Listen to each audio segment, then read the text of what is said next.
नमस्कार, मैं हिमांशी अरोड़ा। स्वागत है आप सभी का एएनबी न्यूज में। राजधानी लाइव स्पेशल बुलेटिन में सबसे पहले बात करेंगे हरियाणा की। हरियाणा के डिप्टी सीएम दुष्यंत चौटाला ने कहा है कि प्रदेश सरकार फसल खरीद सीजन को लेकर पूरी तरह से तैयार है। आगामी सीजन में पहली बार 6 फसलों की न्यूनतम समर्थन मूल्य पर खरीद की जाएगी। एक और किसानों का आंदोलन जारी है। दूसरी ओर गेहूं, सरसों, धान और सूरजमुखी के साथ साथ अब चना और जौ की फसल को भी शामिल किया गया है एमएसपी में। इतिहास में पहली बार ऐसा होगा कि जौ की फसल को एमएसपी पर खरीदा जाएगा। ये बात दुष्यंत चौटाला ने बताई। उन्होंने कहा कि मंडियों में किसानों की फसल खरीद के लिए बेहतर व्यवस्था की जाएगी और इस बार 48 घंटे में किसानों के खातों में फसल की राशि डाल दी जाएगी। उन्होंने कहा कि मेरी फसल मेरा ब्यौरा पोर्टल पर पंजीकृत प्रत्येक किसान की फसल का एक एक दाने को न्यूनतम समर्थन मूल्य पर खरीद करने का काम किया जाएगा। किसानों से अपील है कि वे अपनी फसल का मेरी फसल मेरा ब्यौरा पोर्टल पर रजिस्ट्रेशन जरूर करवाएं ताकि उनकी फसल एक एक दाना फसल का खरीदा जा सके। आड़ती किसानों का जे फार्म काटेगा, उसके 48 घंटे में किसानों की फसल के भुगतान की राशि अदायगी कर दी जाएगी।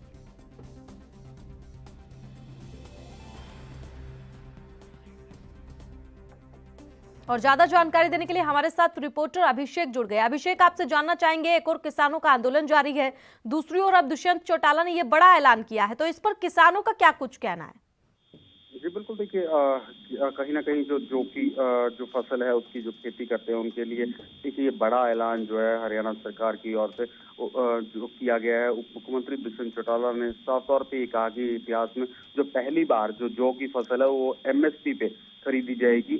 अब जो कुल मिला के जो है उनके ऐलान के बाद 6 जो फसलें हैं जिनके अंदर सरसों, दाल और सूरजमुखी, गेहूं, चना आदि जो है, उसके साथ साथ अब इस बार जो है जौ की जो फसल है वो भी एमएसपी पे खरीदी जाएगी। ये किसी भी राज्य में, देश के किसी भी राज्य में जो है ये अभी तक संभव नहीं है और जो जौ की फसल जो है और अन्य कोई भी राज्य जो है एमएसपी पे नहीं खरीदता। तो इस तरह का जो ये ऐलान है हरियाणा सरकार की ओर से जो किया गया है, ये बड़ा ऐलान जरूर माना जा सकता है। किसानों को कहीं ना कहीं जो है एक इसको राहत भी कह सकते हैं और एक बड़ा ऐलान किसानों के लिए भी कहा जा सकता है। कहीं ना कहीं उनको ये जौ की जो खेती करते हैं जो किसान, उनके लिए एक हरियाणा सरकार का बड़ा फैसला और उनको एक बड़ी जो राहत दी गई है और एमएसपी पर जब उनकी फसल खरीदी जाएगी तो कहीं ना कहीं उनको इसका जरूर आने वाले समय में लाभ मिलेगा। जी बिल्कुल अभिषेक, इस फैसले के बाद किसानों की क्या कुछ प्रतिक्रिया आई है? जी बिल्कुल, देखिए किसान जो जौ की खेती करते हैं उन किसानों की ओर से जरूर इसमें खुशी की बात है। उन्होंने जाहिर की है कि जो जौ की फसल का जो ऐलान है उप मुख्यमंत्री दुष्यंत चौटाला के जो द्वारा जो किया गया है वो इसमें उन काफी एक राहत वाली और खुशी की जो उनकी ओर से दर्ज की गई है। उन्होंने कहा कि ये एक हमारे लिए इस तरह का जो फैसला हरियाणा सरकार की ओर से लिया गया, ये एक सराहनीय कदम है। तो इस तरह के जो जौ की फसल करने वाले जो किसान हैं उनको खुशी की लहर है और खुशी का माहौल है और उनका साफ तौर पे कहना है कि इस तरह के जो फैसले हैं वो आगे चल के जो है किसानों के हित में साबित होंगे। अभिषेक, एमएसपी पर फसल पहले भी खरीदी जाती थी, जाती है और खरीदी जाती रहेगी, ये बात प्रधानमंत्री की ओर से कही गई थी और ऐसे में अब हरियाणा सरकार की ओर से ये कदम उठाया गया। हालांकि बावजूद इसके तमाम किसान ये आरोप लगाते थे कि फसल की खरीदी एमएसपी पर नहीं हो रही है या फिर जब उनकी फसल खराब हो जाती है तो उन्हें बीमा नहीं मिलता है। तो ऐसे में अब ये ऐलान तो भले ही सरकार की ओर से कर दिया गया है, लेकिन देखना यही है कि कितनी फसलें एमएसपी पर खरीदी जाएंगी। ऐसे में अब विपक्ष की क्या कुछ प्रतिक्रिया है वो भी आपसे जानना चाहेंगे, क्योंकि जिस प्रकार से विरोध हो रहा है सरकार का हरियाणा में, खास तौर पर किसान आंदोलन के चलते प्रदेश सरकार का कड़ा विरोध देखने को मिल रहा है, तो लुभाने की कोशिश से कहा जा सकता है ताकि किसान आंदोलन जो है कमजोर पड़े। जी देखिए, किसान आंदोलन इस समय चल रहा है। एक लंबा समय हो गया किसान आंदोलन को चलते हुए और पंजाब के साथ साथ जो किसान हरियाणा के हैं वो इस पूरा समर्थन देते हुए और इसमें जोर शोर से जो है भागीदारी अपनी दिखाते नजर आ रहे हैं। तो इस ऐसे में जो किसान आंदोलन के बीच में जो इस तरह का जो फैसला है किसान हितैषी इसको माना जा सकता है। हरियाणा सरकार की ओर से जो कहा गया है, ये जो ऐलान किया गया है उप मुख्यमंत्री दुष्यंत चौटाला की ओर से, तो कहीं ना कहीं ये किसानों को राहत देने वाला जरूर साबित होता है। और वहीं विपक्ष की जो बात है, विपक्ष जरूर किसानों के साथ खड़े होने की बात कर रहा है और उनके साथ कांग्रेस की ने पहले से ही ऐलान किया गया कि वो किसानों के साथ खड़े हैं, चाहे आखिरी दम तक जो ये तीनों कृषि कानून जब तक रद्द नहीं होते, जब तक कांग्रेस जो है किसानों के साथ खड़ी रहेगी। और क्योंकि ये जो जैसा कि किसानों ने भी कहा और वही कांग्रेस का भी ये मानना है कि ये जो तीनों कृषि कानून है, जो ये किसान हितैषी नहीं है, बड़े घरानों को लाभ पहुंचाने के लिए, तो इनको रद्द करना चाहिए। और जब तक ये रद्द नहीं होंगे, जब तक वो किसानों के साथ खड़े, किसान भी जब तक डटे हुए हैं, जब तक ये तीनों कृषि कानून जो है वो वापस या रद्द नहीं किए जाते। लेकिन कहीं ना कहीं अब जो ये एक बड़ा फैसला, जो एमएसपी की जो बात की गई है, जौ की जो फसल है उस पर एमएसपी पे खरीद की जाएगी, तो एक ये बड़ा ऐलान है। अब कुल मिला के जो 6 फसलें शामिल कर ली गई एमएसपी में, तो किसानों, हरियाणा जो एक पहला ऐसा प्रदेश बन गया जिसमें कई इस तरह की जो फसलें हैं वो एमएसपी पे खरीदी जाएंगी। इससे पहले जो मूंगफली की जो फसल है वो भी एमएसपी पे खरीदी गई थी। तो इस तरह के जो बड़े जो फैसले हैं किसानों के लिए जो लिए जा रहे हैं, उसका कहीं ना कहीं जो किसानों में है एक पॉजिटिव जो प्रभाव जरूर पड़ेगा। जी अभिषेक, दुष्यंत के इस ऐलान से पहले विरोध उनका देखने को मिला, काफी किसान पहुंचे उनके आवास पर और वहां पर विरोध दुष्यंत चौटाला का काफी देखने को मिला। तो कहीं ना कहीं प्रदेश में जिस प्रकार से उनका विरोध हो रहा है सरकार का, उसके चलते ये फैसला लिया गया। तो ऐसे में दुष्यंत चौटाला की ओर से फसलों को लेकर ये जानकारी दी गई, उसके अलावा किसान आंदोलन पर क्या कोई प्रतिक्रिया दी उन्होंने?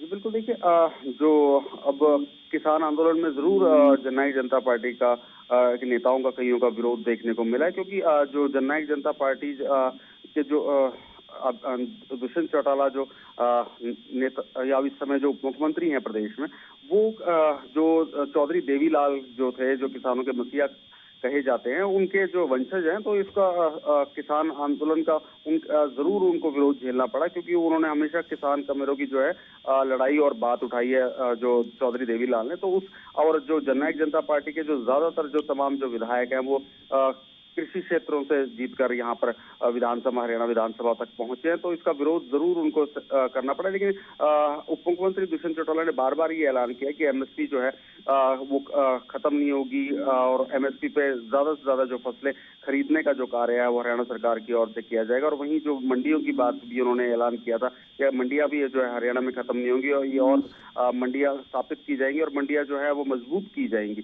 तो जो जिस तरह की जो व्यवस्था हरियाणा सरकार की ओर से की गई, अन्य जो राज्य हैं, पड़ोसी जो राज्यों का भी उन्होंने जिक्र किया कि इस तरह की व्यवस्था जो है पड़ोसी राज्यों में नहीं है, और हरियाणा ही ऐसा एक प्रदेश है जहां पर किसानों के लिए जो इस तरह की व्यवस्था की गई है, मंडियों और एमएसपी की जो उनकी फसलें खरीदी जाएं, तो इस तरह का उन्होंने जरूर ऐलान किया। और वहीं उन्होंने ये कई बार ये भी ऐलान किया कि अगर किस तरह भी किसानों के साथ अनदेखी होगी या किसी तरह का उनके साथ संकट आएगा, तो वो किसानों के साथ खड़े रहेंगे, और एमएसपी या फिर मंडियों की खत्म होने की बात होगी तो वो सबसे पहले अपना इस्तीफा सरकार को सौंपेंगे और किसानों के साथ खड़े होने का काम करेंगे। इस तरह के जो कई बार उनकी ओर से बड़ा ऐलान किया गया। और अब जो जिस तरह ये जौ की फसल का जो कहा गया एमएसपी पे खरीद की बात कही है, तो जरूर ये किसानों के लिए एक राहत और खुशी की बात है। जी शुक्रिया अभिषेक, ज्यादा जानकारी देने के लिए। तो दुष्यंत चौटाला की ओर से ऐलान किया गया है, किसानों को राहत देने की बात यहाँ पर फिलहाल हरियाणा सरकार की ओर से किसानों को राहत दी गई, क्योंकि कहीं ना कहीं एमएसपी पर अब 6 फसलों को निर्धारित कर दिया। इसी के साथ रुक करते हैं अगली खबर की ओर। कैट के भारत बंद के आह्वान पर शुक्रवार को देश भर में बंद का असर देखने को मिला। बात करें दिल्ली की, तो दिल्ली में भी बंद का मिला जुला असर देखने को मिला। रोहिणी में जहां एक और व्यापारियों ने बाजार बंद कर भारत बंद में अपना समर्थन दिया, तो वहीं दूसरी ओर इसके विपरीत कुछ मार्केट खुले हुए भी दिखाई दिए थे। बता दें कि व्यापारी संगठन confederation of all India traders और ट्रांसपोर्टर्स के संगठन all India transporters welfare association ने जीएसटी में बदलाव की मांग करते हुए भारत बंद का आह्वान किया था। तमाम व्यापारी संगठन के भारत बंद के आह्वान के बाद दिल्ली में भी व्यापारियों ने इसका समर्थन किया। मार्केट के दुकानदारों का ये कहना है कि हर वर्ग के व्यापारी की ये लड़ाई है। व्यापारियों ने कहा कि जीएसटी में बदलाव होना चाहिए, सरकार द्वारा जीएसटी को सरल किया जाना चाहिए, जिससे छोटे और बड़े व्यापारी अपना व्यापार सही तरीके से चला सकें। तो भारत बंद कल किया गया था कैट के आह्वान पर।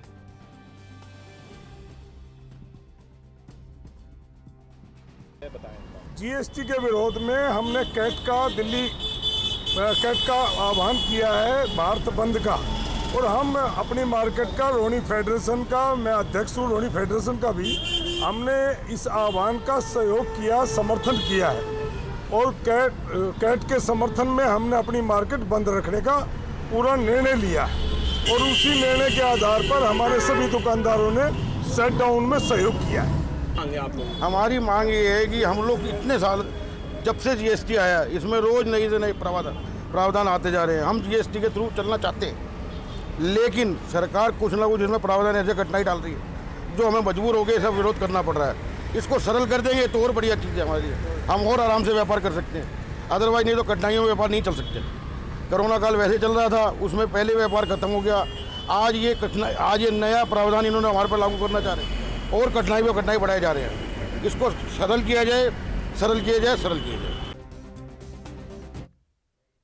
और इस खबर पर ज्यादा जानकारी देने के लिए हमारे साथ संवाददाता राजीव जुड़ गए। राजीव, आपसे जानना चाहेंगे दिल्ली में बंद का असर कैसा देखने को मिला? जब जीएसटी आया था तब भी व्यापारियों का विरोध हो रहा था और अब एक बार फिर से व्यापारी जो है जीएसटी में जो बदलाव किए जा रहे हैं उसको लेकर लगातार मांग उठा रहे हैं, तो क्या कुछ मांगे यहाँ पर व्यापारियों की ओर से रखी गई? देखिए बिल्कुल भाई, जिस तरीके से बात करें भारत बंद की, तो भारत बंद के लिए बिल्कुल अनाउंस किया गया था कि भारत बंद किया जाएगा व्यापारी संगठनों की तरफ से, और कहीं ना कहीं पूरे देश के अंदर एक सरकार के खिलाफ एक रोष था वो देखने को मिला था। मगर जो कल जो बंद रहा वो कहीं ना कहीं मिला जुला रहा। कहीं की कुछ इलाकों के अंदर तो मार्केटें खुली रही और कुछ इलाकों में मार्केटें बंद रही। मगर बात करें रोहिणी की, तो रोहिणी के अंदर भी मार्केटें बंद रही। यहाँ तक कि जो मार्केट के लोग थे यानी व्यापारी थे, उनकी तरफ से सीधा सीधा यही कहना था कि सरकार जो है वो हमारे बारे में सोचे, क्योंकि हमें टैक्स भी देना पड़ता है, जीएसटी भी देनी पड़ती है, और उसके बाद भी हमारा जो व्यापार है वो बिल्कुल ठप हो चुका है और कहीं ना कहीं जनता जो है उससे परेशान है। और जब सरकार की तरफ से बार बार जो महंगाई की जा रही है, चाहे वो पेट्रोल डीजल की वजह से हो या फिर और चीजों के ऊपर जो महंगाई पड़ रही है, उसकी वजह से कहीं ना कहीं उनका जो बिजनेस है या फिर व्यापार है वो बिल्कुल ठप हो चुका है, खास तौर पर ग्राउंड लेवल पर या फिर मिडिल क्लास पर। क्योंकि मिडिल क्लास की जो छोटी छोटी दुकानें होती हैं वो कहीं ना कहीं छोटा मोटा बिजनेस करती हैं, यानी कि व्यापार करती हैं, और व्यापार के अंदर अब घाटा होता नजर आ रहा है। और सरकार से बार बार कहा जा रहा है कि सरकार उनके बारे में सोचे, मगर सरकार बार बार कहीं ना कहीं वादे जरूर कर रही है, मगर वादों के साथ साथ जनता को फायदा होना चाहिए था वो होता नजर नहीं आ रहा है। जी फिलहाल सरकार की ओर से बजट पेश किया गया, उसको लेकर भी क्या कुछ व्यापारियों ने कहा? देखिए बिल्कुल, जिस तरीके से बजट पेश किया गया था, बजट के अंदर बिल्कुल राहत देने की कोशिश की गई थी, मगर जनता को वो राहत मिलती नजर नहीं आई। क्योंकि जब व्यापारियों का कहना है कि सरकार बेशक बजट लेके आई है, मगर जो फायदा वो जो गिना रही है वो जनता तक नहीं मिल पाएगा। और कहीं ना कहीं जो व्यापारी है जिसको टैक्स देना पड़ता है, जीएसटी देनी पड़ती है, और 18% से ज्यादा जीएसटी देनी पड़ती है, और कहीं ना कहीं व्यापार जो है वो कोरोना काल की वजह से और अभी जो महंगाई की स्थिति चल रही है वो कहीं ना कहीं बिजनेस को बिल्कुल ठप कर चुकी है, और व्यापारी जो है बिल्कुल परेशान है। और सरकार से उम्मीद कर रहा है कि व्यापारियों के बारे में कुछ सोचा जाए या फिर जो जीएसटी है उसके अंदर कमी लाई जाए, ताकि जो व्यापार है कहीं ना कहीं वो सुधर सके। मगर अभी स्थिति जो बिल्कुल खराब है और कहीं ना कहीं व्यापारी जो है बिल्कुल परेशान है, और इसीलिए बंद का आह्वान किया गया था। जी बिल्कुल, व्यापारी संगठनों की ओर से बंद का आह्वान किया गया था और बंद का असर भी मिला जुला देखने को मिला। आम जनता की बात करें, क्योंकि यहाँ पर पेट्रोल डीजल के बढ़ते दामों को लेकर भी ये बंद बुलाया गया था, तो आम जनता का समर्थन कितना एक दिल्ली में देखने को मिला इस बंद को लेकर? देखिए बिल्कुल बताइए, जिस तरीके से बात करें व्यापारियों की, तो व्यापारियों का बिल्कुल मिला जुला बंद का असर देखने को मिला था। यहाँ तक कि काफी मार्केटें खुली थी और काफी मार्केटें बंद भी थी। मगर बात करें जनता की, तो जनता बिल्कुल परेशान है, क्योंकि जिस तरीके से पेट्रोल डीजल के दामों में इजाफा किया जा रहा है और रसोई गैस के दामों में इजाफा किया जा रहा है, तो कहीं ना कहीं जनता बिल्कुल परेशान है। और जनता की राय माने या फिर जो उनसे हमने बातचीत की, तो कहीं ना कहीं यही कहा गया कि सरकार जिस तरीके से महंगाई कर रही है, तो कहीं ना कहीं जनता उससे परेशान है और जनता को राहत नहीं मिल रही है। और जिस तरीके से लगातार पेट्रोल डीजल के दाम बढ़ रहे हैं या रसोई गैस के दाम बढ़ रहे हैं, तो उससे और ज्यादा चीजों के ऊपर भी फर्क पड़ रहा है, और कहीं ना कहीं आने वाले समय के अंदर और ज्यादा महंगाई होगी, और कहीं ना कहीं जनता उससे कहीं ना कहीं दुखी है, और आने वाले समय के अंदर शायद जनता का जो गुस्सा है वो सरकार को भुगतना पड़ सकता है। मगर जिस तरीके से सरकार लगातार महंगाई करती चली जा रही है और पेट्रोल कंपनियों को निरंतर छूट दी जा रही है, और पेट्रोल कंपनियां अपनी मर्जी से रोज दाम बढ़ा रही है, तो कहीं ना कहीं उससे महंगाई बिल्कुल बढ़ रही है और जनता परेशान है, और यहाँ तक कि व्यापारी भी परेशान है। आप सोचिए स्थिति कितनी खराब होगी, क्योंकि कोरोना काल की वजह से बिल्कुल स्थिति खराब थी, और कहीं ना कहीं जो स्थिति सुधरनी थी यानी कि अर्थव्यवस्था सुधरनी थी वो अब भी सुधरती नजर नहीं आ रही है। और व्यापारी के साथ साथ जनता या फिर कहें गृहिणी है जो है वो बिल्कुल परेशान है, और घर गृहस्थी चलाने के लिए भी दिक्कतें आ रही है, मगर इस तरफ सरकार का कोई भी ध्यान नहीं है। जी बिल्कुल राजीव, ये बंद बुलाया गया क्योंकि महंगाई से आम जनता परेशान है, व्यापारी संगठन परेशान है, तो सरकार को कहीं ना कहीं चेताने का प्रयास, नींद से जगाने का प्रयास इस बंद के जरिए किया गया। तो इस पर प्रशासन की ओर से क्या कुछ प्रतिक्रिया आई है? देखिए, बिल्कुल बताया जिस तरीके से बात करें जीएसटी की या फिर क्या है जब बंद कल को जो बंद का आह्वान किया गया था व्यापारियों की तरफ से, क्योंकि महंगाई एक तरफ उनको परेशान कर रही है, दूसरी तरफ जो क्या कह सकते हैं जो पेट्रोल डीजल के दाम बढ़ रहे हैं वो, और दूसरी तरफ बात करें अर्थव्यवस्था सुधारने की या फिर जीएसटी की लेकर जो व्यापारियों की मांग थी, वो कहीं ना कहीं सरकार से उम्मीद की जा रही थी कि सरकार उसके बारे में सोचे, मगर सरकार की तरफ से बार बार आश्वासन दिया जा रहा है कि जो बजट सत्र लेके आया गया है, बजट जनता के फायदे का है, जीएसटी के लिए कहीं ना कहीं व्यापारियों को राहत देने की कोशिश की है, मगर वो राहत वो जनता तक मिलती नजर नहीं आ रही है, ना ही व्यापारियों तक ना ही जनता तक, मगर जनता भी परेशान है और व्यापार जो है वो बिल्कुल ठप हो चुका है और व्यापारी इससे बिल्कुल परेशान है, क्योंकि इस तरीके से स्थिति बनी हुई है तो लगता है कि अगर आने वाले समय के अंदर ऐसे ही पेट्रोल डीजल के दाम बढ़ते रहे और चीजों के दाम बढ़ते रहे तो कहीं ना कहीं बिजनेस जो है वो बिल्कुल ठप हो जाएगा। और अभी की जो स्थिति है सिर्फ गुजारे लायक स्थिति बनी हुई है, मगर आने वाले समय के अंदर ये भी नहीं मिल पाएगा व्यापारियों को, तो कहीं ना कहीं दिक्कतें जरूर है और सरकार से कुछ उम्मीदें हैं और सरकार वो उम्मीदें जो व्यापारियों की ना ही जनता की वो उम्मीद पूरी करती नजर आ रही है। जी शुक्रिया राजीव, ज्यादा जानकारी देने के लिए। तो आपको बता दें व्यापारी संगठनों की ओर से कल भारत बंद का आह्वान किया गया था, जिसका देश भर में मिला जुला असर देखने को मिला है। इसी के साथ रुक करते हैं अगली बड़ी खबर की ओर। महाराष्ट्र में कोरोना एक बार फिर से उफान में है। गुरुवार को लगातार दूसरे दिन कोरोना वायरस के 8,000 से ज्यादा नए मामले सामने आए। देश में सबसे ज्यादा कोरोना संक्रमण के नए मामले महाराष्ट्र से ही हैं। पिछले 24 घंटे में 8,702 नए कोरोना संक्रमण के मामले आए। वाशिम के एक स्कूल के हॉस्टल में 229 छात्रों को कोरोना संक्रमण हुआ है। नए मामलों में बढ़ोतरी देखते हुए मुंबई का ऐतिहासिक ओवल मैदान भी बंद कर दिया गया है। भिवंडी महानगर पालिका ने त्रिसूत्रीय फॉर्मूला अपनाया है, जिसके अनुसार मास्क न लगाने, सोशल डिस्टेंसिंग और सैनिटाइजर का इस्तेमाल न करने वालों से जुर्माना वसूला जाएगा। तो करीब 8,000 से ज्यादा केस देखने को मिले हैं कल मुंबई में। बढ़ता कोरोना राज्य सरकार के लिए चिंता का विषय बना हुआ है। पिछले एक सप्ताह में किसी भी प्रकार का कोई सुधार देखने को लगातार नहीं मिल रहा है। हालात सामान्य नहीं हो रहे हैं, नए मामले लगातार सामने आ रहे हैं। ऐसे में अगर लोग सावधानी नहीं बरतेंगे तो राज्य सरकार उचित कदम उठाने के लिए मजबूर हो जाएगी। हालांकि बीएमसी अलर्ट पर है, लगातार प्रयास किए जा रहे हैं, लोगों को जागरूक किया जा रहा है, जुर्माना वसूला जा रहा है, लेकिन बावजूद इसके अभी भी कोरोना के मामले लगातार बढ़ते जा रहे हैं। महानगर पालिका के कमिश्नर इकबाल आंचल की माने तो मुख्यमंत्री सहित जिम्मेदार अधिकारी और डॉक्टरों के साथ चर्चा लगातार जारी है। बहुत जल्द ही कोरोना संक्रमण पर रोक लगाने के लिए और भी जरूरी कदम उठाए जाएंगे।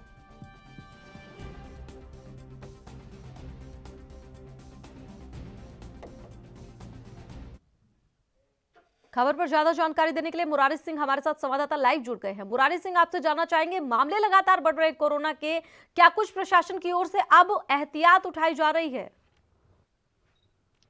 देखिए, मनपा की तरफ से तमाम नियम न पालन करने वालों के ऊपर कार्रवाई की जा रही है, उनके ऊपर जुर्माना लगाया जा रहा है, जिसे लेकर के कुछ इलाकों में अब मास्क की बात कही जाए तो वहां पर लोग अब ध्यान देना शुरू कर दिए हैं। मुंबई के दादर मार्केट की बात करें, घाटकोपर, चेंबूर की, तो इन इलाकों में भी मास्क को लेकर काफी लापरवाही थी और जब पुलिस और बीएमसी एक संयुक्त ऑपरेशन के तहत जब कार्रवाई करना शुरू किया तो हालात मास्क को लेकर के सुधार में आ रहे हैं। लेकिन मुंबई सहित महाराष्ट्र में कोविड पॉजिटिव के जो केस है वो कहीं से भी कम होते हुए दिखाई नहीं दे रहे हैं। ताजा मामला वासिम में आया है, जहां पर उस स्कूल के लगभग 200 से ज्यादा बच्चे और 4 टीचर जो है कोरोना की चपेट में आ गए। वहां पर बड़े पैमाने पर चेकिंग अभियान चलाया जा रहा है, क्योंकि आदिवासी इलाका होने की वजह से वहां पर कई बच्चों के संपर्क में वो लोग आए हुए हैं और यही वजह है कि वहां पर डॉक्टरों की एक अलग टीम भी भेजी गई है। जी बिल्कुल, मुरारी सिंह, आपसे जानना चाहेंगे कि प्रयास लगातार किए जा रहे हैं, बीएमसी भी एक्टिव मोड में है, लेकिन बावजूद इसके एक हफ्ते से सुधार देखने को नहीं मिल रहा है, तो डॉक्टर्स का इस बारे में क्या कुछ कहना है?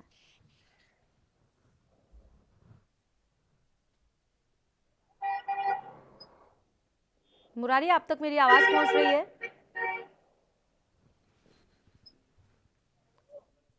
लगता है संपर्क टूट गया। हम फिर से कोशिश करेंगे उनसे जुड़ने की, ताकि तमाम जानकारी आप तक पहुंचाई जा सके। फिलहाल मुंबई में कोरोना का कहर बरकरार है। लगातार तस्वीरें आप देख सकते हैं किस तरह से बंद देखने को मिल रहा है मुंबई में, क्योंकि लोग घरों से निकलने से एक बार फिर से डरने लगे हैं। लगातार कोरोना पैर पसार रहा है मुंबई में, जिसके चलते पुलिस प्रशासन अलर्ट मोड पर है। लोगों को बेफालतू घूमने नहीं दिया जा रहा है, काम से ही लोग बाहर निकल रहे हैं एक बार फिर से। हालांकि मामले लगातार बढ़ते जा रहे हैं कोरोना संक्रमण की। कुछ जगहों पर कर्फ्यू भी लगाया गया है, नाइट कर्फ्यू सरकार की ओर से। तो कोरोना को कंट्रोल करने के लिए प्रयास लगातार किए जा रहे सरकार की ओर से, लेकिन बावजूद इसके कोरोना के मामले लगातार बढ़ते जा रहे हैं। ऐसे में बीएमसी पूरी तरह से एक्टिव मोड में है। आम जनता से लगातार ये कहा जा रहा है कि सोशल डिस्टेंसिंग का पालन करें, मास्क लगाएं, हैंड सैनिटाइजर का उपयोग करें। तो ऐसे में लोगों के जागरूक होने की बहुत जरूरत यहां पर, क्योंकि मुंबई आर्थिक राजधानी। मुरारी एक बार फिर से हमारे साथ। मुरारी, आपसे जानना चाहेंगे कि मामले लगातार बढ़ रहे हैं, हालांकि सरकार की ओर से कदम भी उठाए जा रहे हैं, बीएमसी भी एक्टिव मोड में है, लेकिन बावजूद इसके अभी सुधार देखने को नहीं मिल रहा है। डॉक्टर्स का क्या कुछ कहना है? देखिए, उनका ये कहना है कि जब तक इस मामले में लोग जागरूक नहीं होंगे, लोग सावधानी नहीं बरतेंगे, तब तक हालात सुधार में नहीं आ पाएंगे। घर से निकलने से पहले मास्क और सैनिटाइज का इस्तेमाल करें, जहां जा रहे हैं वहां सोशल डिस्टेंसिंग का पालन करें। यही एक रास्ता है हालात सुधार में आने के लिए, क्योंकि दूसरी कड़ी में जब कोरोना यहाँ पर पसार रहा है तो हर एक उस इलाके में जहाँ पर कोविड के जो पेशेंट पाए जा रहे हैं, दूसरे दिन भी वहां से कोविड के जो कि पेशेंट मिल रहे हैं। ये चिंताजनक जो है कि मनपा के लिए है। लगातार यहाँ पर उनकी तरफ से कार्रवाई की जा रही है। हजारों सोसाइटियां ऐसी हैं मुंबई के अंदर जो सील हो चुकी हैं। महाराष्ट्र के 4 से 5 ऐसे जिले हैं जहां पर महाराष्ट्र शासन की तरफ से कड़ी कार्रवाई की जा रही है, लेकिन हालात कहीं से भी सुधार में नहीं आ रहे हैं। और सबसे बड़ी जिम्मेदार की बात करें तो यहाँ खुद आम जनता है, क्योंकि सावधानी कहीं भी नहीं देखी जा रही है। हर जगह लापरवाही है, चाहे वो मेडिकल स्टोर पर भी लोग दवा लेने जाते हो, या राशन की दुकान हो, या फिर नुक्कड़ नाके पर जो है कि चर्चा करते रहे। ऐसी जगहों पर लापरवाही का खामियाजा है। जी, कोई नई गाइडलाइंस जारी की गई हो बीएमसी की ओर से?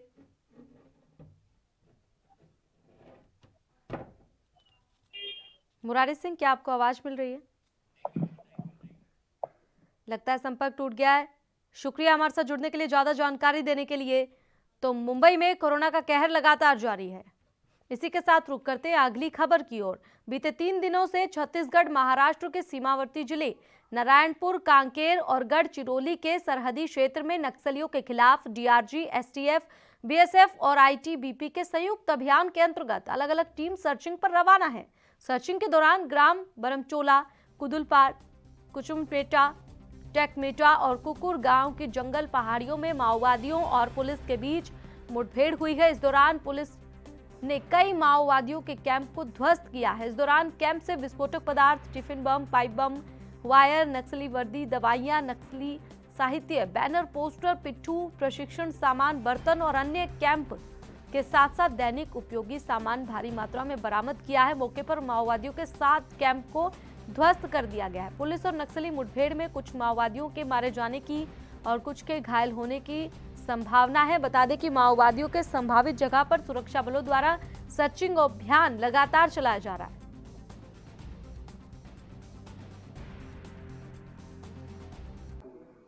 वर्तमान में बस्तर संभाग के अंतर्गत स्पेशल फोर्सेस जैसे डीआरजी, एसटीएफ, कोबरा और केंद्रीय अर्धसैनिक बल, सीआरपीएफ, बीएसएफ, आईटीबीपी, एसएसबी के माध्यम से अंदरूनी इलाके में और सीमावर्ती क्षेत्र में लगातार ऑपरेशन संचालित की जा रही है।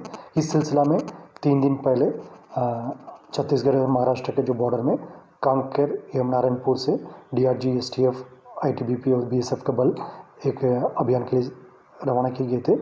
अभियान के दौरान लगभग 7 जगह में जो नक्सल कैंप्स को रेड किए गए थे। अनेक जगह में जो एक्सचेंज ऑफ फायर्स हुआ है। इसके पश्चात काफ़ी बड़ी मात्रा में माओवादियों का जो लिटरेचर्स, उनके जो camping material, arms ammunition, explosives, उनके मेडिकल सामग्री जब्त की गए थे। इस अभियान के दौरान हमारा 2 जवान घायल भी हुआ। उनमें से एक जवान कनेर हुसैनी शहीद हो गए थे। दूसरे जवान शत्रुघ्न ठाकुर अभी इलाज की जा रही है, उनकी स्थिति सामान्य। और ज्यादा जानकारी देने के लिए एसडी राज हमारे साथ संवाददाता लाइव जुड़ गए। एसडी राज, आपसे जानना चाहेंगे, पूरा मामला विस्तार से बताइए। जी, मैं आपको बताना चाहूँगा कि जगदलपुर बस्तर क्षेत्र, जहाँ की इस छत्तीसगढ़ का जो क्षेत्र है और इसमें जो बॉर्डर पड़ते हैं महाराष्ट्र के बॉर्डर कांकेर, नारायणपुर, इस बॉर्डर में पिछले 3 दिनों से नक्सलियों के लिए अभियान मारने के लिए सीआरपीएफ और पुलिस ने गश्त जाहिर किया था और गश्त कर कर इन 3 दिनों से अंदरूनी क्षेत्र में जितने भी अंदरूनी क्षेत्र है वहाँ पे गश्त किया गया था। सीआरपीएफ के जवान, पुलिस के जवान इन लोग सभी ने संयुक्त बटालियन के द्वारा अंदरूनी क्षेत्रों में जाकर गश्त किया। गश्त करने के दौरान कुछ नक्सलियों की कैंपिंग वहाँ पे पता चला। कैंपिंग पता चलने पर वहाँ पे आमने-सामने का फायरिंग भी किया गया। फायरिंग में नक्सलियों के मारे जाने का भी शक लगाया जा रहा है, जिसमें कि सीआरपीएफ के कुछ जवान का कहना है कि नक्सलियों को हमने मार गिराया है, लेकिन उनका बॉडी को उन्होंने लेके चले गया, ये भी बताया जा रहा है। और वहाँ से उनका दैनिक उपयोग सामान भी बरामद किया गया, जो कैंप उनका लगा हुआ था। उसमें दैनिक उपयोग में जैसे कि मैं आपको बताना चाहूँगा कि राशन पानी मिला गया है और उनका कुकर मिला है और हॉकी-टॉकी मिला है और ऐसे बहुत सारे दैनिक उपयोग सामान और ब्लास्टिंग के सामान भी उनको मिला है। ब्लास्टिंग के सामान में जैसे कि तार, डेटोनेटर, ये सब चीज़ें भी उनको मिली है और बहुत बहुत मात्रा में वर्दी मिली है और पॉम्पलेट भी मिला है इनको। ऐसे बहुत सारे सामान वहाँ पे दैनिक उपयोग के सामान के साथ मिला है वहाँ पे। और इससे मैं आपको ये बताना चाहूँगा कि 3 दिन का जो गश्त यहाँ पे इस क्षेत्र में चलाया गया था, जो महाराष्ट्र का बॉर्डर है, कांकेर और नारायणपुर क्षेत्र में, उस क्षेत्र में इसलिए चलाया गया था कि बहुत दिनों से वहाँ से उस क्षेत्र से सूचना जानकारी सूत्रों के द्वारा आ रही थी पुलिस विभाग को कि इस क्षेत्र में कोई बड़े लीडर आके उपस्थित है और बड़े लीडर यहाँ पे बैठक लिया जा रहा है। ऐसा करके कुछ जानकारी मिल रहा था, तो 3 दिन से उस क्षेत्र में जब गश्त निकाला गया तो कहीं न कहीं सफलता तो ज़रूर हासिल हुई है, लेकिन ये नहीं बताया जा पा रहा है कि वहाँ पे कौन मारा गया और कितने लोग मारा गए। सीआरपीएफ का दावा है कि हमने ज़रूर नक्सलियों को मारा है, लेकिन नक्सलियों ने जो मारे गए नक्सलियों को लेके चले गया है। जी, ये बताया जा रहा है। जी, मैं आपको बताना चाहूँगा सीआरपीएफ के जवान जो मारे गए उसके नक्सलियों को मारे हैं, तो जी। यहाँ के आईजी सुंदर राजन पी ने भी शाबाशी दी और कहा कि बहुत बड़ी कामयाबी है बस्तर संभाग के लिए और बहुत बड़ी ये है कि लेकिन इसमें कहीं न कहीं ये भी मैं आपको बताना चाहूँगा कि तादाद ज़्यादा होने के कारण जो बॉडी है, बॉडी को पुलिस विभाग को ले जाने नहीं दिया गया और बॉडी को नक्सलियों ने ही लेके चले गए। जी। शुक्रिया ज्यादा जानकारी देने के लिए एसडी राज। तो फिलहाल राजधानी लाइव स्पेशल बुलेटिन में इतना ही। आप देखते रहें एएनबी न्यूज। नमस्कार।